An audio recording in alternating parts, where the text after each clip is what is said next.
የዛሬ ቪዲዮ በደስታ የተጀመረው በድንጋጤ ነው ያለቀው። ሩታ ህልሟ እውን ሆነ። አብርሽ የገዛላትን አዲሱ መኪና ስትረከብ የነበራትን ደስታ ወደር አልነበረው። ነገር ግን ይህንን የሰማችው ሄርሜላ በድንጋጤ ሆስፒታል ገብታለች ተብሎ ማን ገመተ? ሩታ መኪናዋን እየነዳች እናቷን ገበያ ስትወስድስ ያሳየችው ችሎታስ? እስከ መጨረሻው አብራችሁን ቆዩ። መጨረሻ ላይ የሆነው ነገር ግን ጭራሽ ማመን ይከብዳል። አብርሽ እና ሩታ ያላቸው ፍቅር ለብዙዎቻችን ምሳሌ ነው። ዛሬ ደግሞ አብርሽ ለሩታ ትልቅ ስጦታ አዘጋጅቶላታል። ሩታ መኪና እንደምትገዛ ብታውቅም በዚህ ደረጃ ግን አልጠበቀችም ነበር።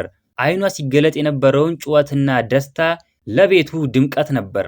ማመን አቅቷታል። ይህ በእውነት የኔ ነው እያለች በድንጋጤ ትጠይቅ ነበር።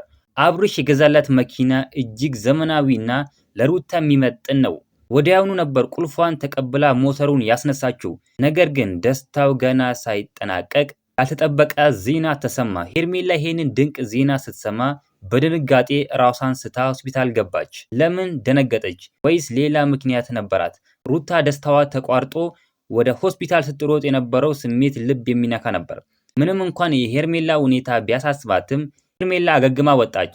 ሩታን በመጀመሪያ ስራዋ ያደረገችው የእናቷን መኪና ውስጥ ጭና ገበያ መውሰድ ነበር። እናቷ ምርቃት ከመኪናው በላይ ዋጋ አለው። እናቷ ስትመርቃት የነበረው ደስታ ለሩታ ትልቅ ስኬት ነበር። የአብርሽና የሩታ ፍቅር እንዲቀጥል እናንተስ በአብርሽ ቦታ ብትሆኑ ለምትወዱት ሰው ምን ትገዙ ነበር? ወይስ ሄርሜላ የደነገጠችው በቅናት ይመስላችኋል? ሀሳባችሁን ኮሜንት ላይ ጻፉልኝ። ቪዲዮ ላይክ ማድረግ እንዳትረሱ። ቤተሰብ አዲስ ከሆናችሁ ቻናሉ ሰብስክራይብ ማድረግ እንዳትረሱ። በሌላ ቪዲዮ እስከምንገናኝ በያላችሁበት የዓለም ዳርቻ ሰላማችሁ ብዝት ይበልልኝ። ደህና ሁኑልኝ።